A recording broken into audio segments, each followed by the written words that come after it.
Assalamualaikum warahmatullahi wabarakatuh. Alhamdulillah, jumpa kembali dengan saya, Ibu Sumiati. Kali ini saya akan menjelaskan tentang soal P3K Akuntansi bagian 2. Di sini saya akan menjelaskan tentang contoh soal dan pembahasannya yang berkaitan dengan akuntansi. Sebelum kita mulai pembelajarannya, marilah sama-sama kita melafazkan basmalah. Bismillahirrohmanirrohim. Contoh soal 1. Pada tanggal 21 April 2021, PD Dahlia menerima faktur dari PD Modern Elektronik atas pembelian 5 unit mesin kasir dengan harga satuan 5 juta rupiah. Dalam faktur tersebut tertera syarat pembayaran 1/15 N/30. Berikut ini adalah jurnal yang tepat atas terjadinya transaksi tersebut adalah pilihan jawabannya A. Sini yang catat adalah PD Dahlia, jurnal yang dibuat oleh PD Dahlia, pembelian bertambah di debit, utang dagang bertambah di kredit masing-masing 25 juta rupiah.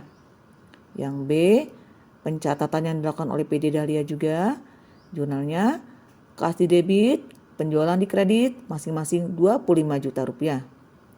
Yang C, pencatatan dilakukan oleh PD Modern, jurnal yang dibuat oleh PD Modern, utang dagang bertambah di debit, penjualan bertambah di kredit masing-masing 25 juta rupiah. D. Pencatatan yang dilakukan oleh PD Modern, kas bertambah di debit, persediaan barang dagang bertambah di kredit masing-masing 25 juta rupiah. E. Pencatatan yang dilakukan oleh PD Dahlia, penjualan bertambah di debit, kas bertambah di kredit masing-masing 25 juta rupiah. Kalau kita lihat soalnya di sini, yang membeli adalah PD Dahlia.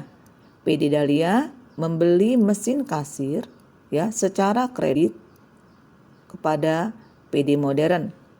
Harga satuannya 5 juta, karena yang dibeli 5 unit jadi 25 juta rupiah. Jadi saya tekankan kembali, PD Dahlia adalah pembeli, PD Modern adalah penjual. Ya. Nah, di sini ada syaratnya 1/15 N/30. Artinya PD Dahlia membeli secara kredit. Berarti di sini PD Modern menjual secara kredit.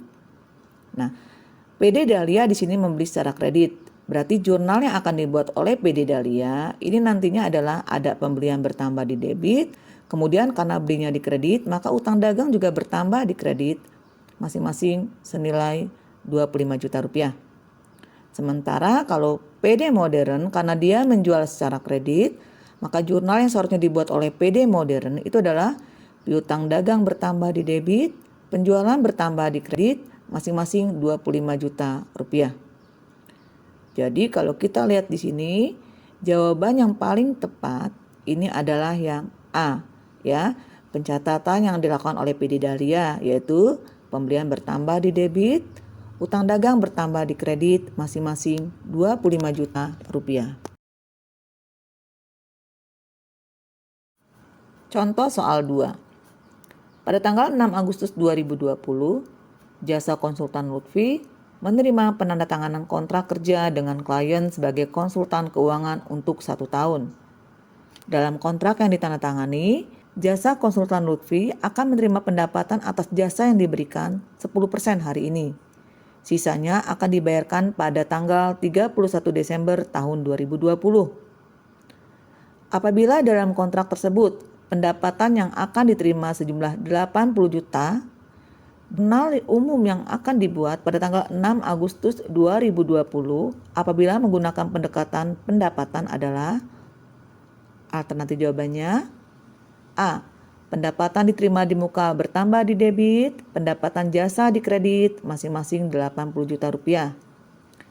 B. Pendapatan diterima di muka di debit, pendapatan jasa di kredit masing-masing 72 juta rupiah. C.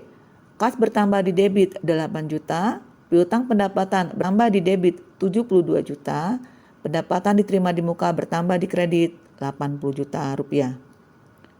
D.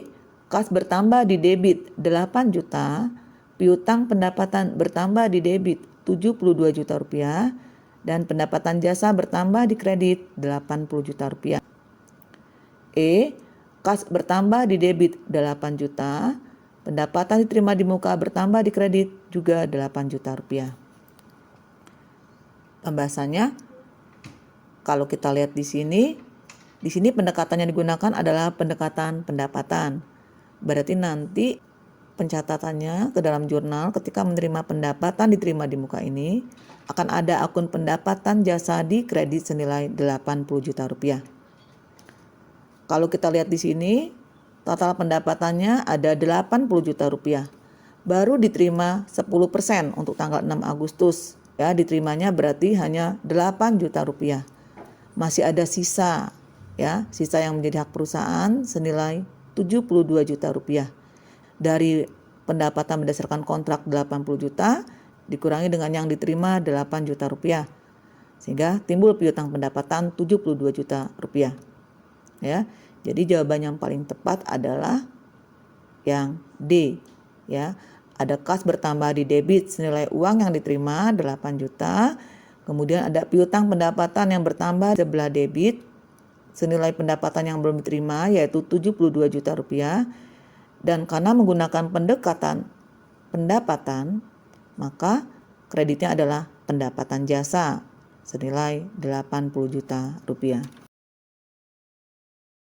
Contoh soal 3. Setelah beberapa minggu adanya pengeluaran dana kas kecil sehingga saldo kas kecil yang ada di perusahaan semakin berkurang. Maka pemegang dana kas kecil akan mengajukan pengisian dana kas kecil yang ada di perusahaan. Pengisian dana kas kecil yang dilakukan oleh perusahaan sesuai dengan kebutuhan perusahaan. Menurut analisis Anda, pencatatan sistem dana kas kecil tersebut adalah A. Floating system, B. Mixed system, C. Fluctuating system, D. Impress dan fluctuating system, E. Impress system. Nah, di sini kalau kita lihat pengisian dana kas kecil yang dilakukan oleh perusahaan sesuai dengan kebutuhan perusahaan, ya. Berarti di sini perusahaan menggunakan metode fluktuasi atau metode dana berubah, ya. Jadi jawaban yang paling tepat adalah yang C, fluctuating system. Contoh soal 4. Diketahui buku besar PT Gading Jaya pada tanggal 31 Desember 2017 terdapat saldo dari akun-akun sebagai berikut. Ada piutang usaha 200 juta rupiah. Kemudian cadangan kerugian piutang ada di kredit 4 juta rupiah. Taksiran kerugian piutang ditetapkan 10% dari saldo piutang usaha. Kerugian piutang yang menjadi beban tahun 2017 adalah alternatif jawabannya A. 16 juta rupiah, B. 20 juta rupiah, C. 24 juta rupiah, D. 10 juta rupiah, E. 12 juta rupiah. Pembahasannya, berdasarkan data yang ada, di sini besarnya kerugian piutang bisa kita cari dari persentase, kita kalikan dengan saldo piutang. Kemudian hasilnya akan dikurangi dengan saldo cadangan karena di sini saldo cadangan ada di sebelah kredit. Jadi kalau misalnya saldo cadangannya ada di debit akan ditambah. Karena di sini cadangannya di kredit, kita kurangi ya. Jadi cara menghitungnya 10% kita kali dengan saldo piutang 200 juta rupiah, hasilnya dikurangi dengan saldo cadangan 4 juta rupiah. Sehingga nilainya menjadi 16 juta rupiah. Jadi jawaban yang paling tepat adalah yang A, 16 juta rupiah.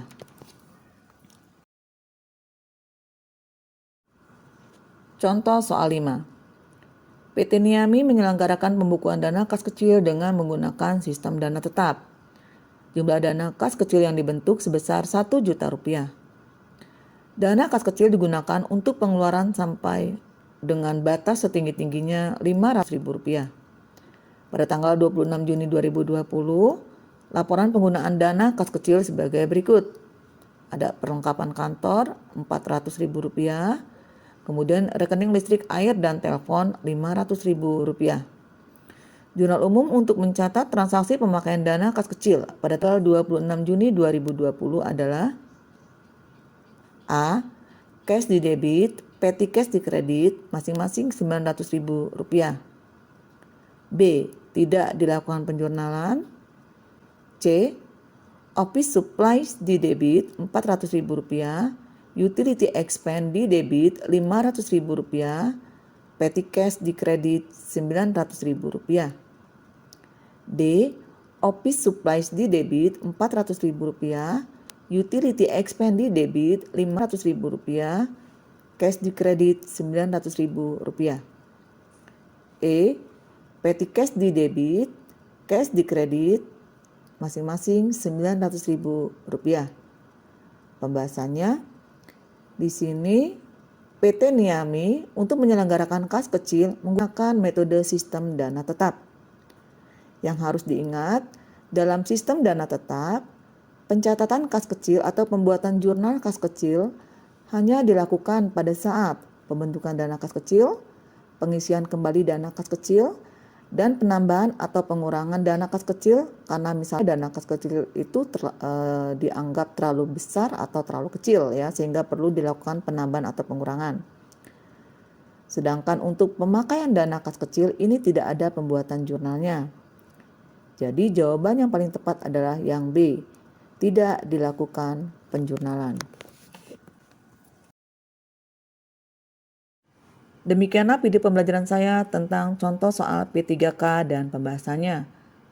Untuk contoh soal lainnya bisa dilihat di video pembelajaran saya lainnya yang linknya ada di deskripsi video pembelajaran ini. Semoga video pembelajaran kali ini bermanfaat. Saya akhiri. Wassalamualaikum warahmatullahi wabarakatuh.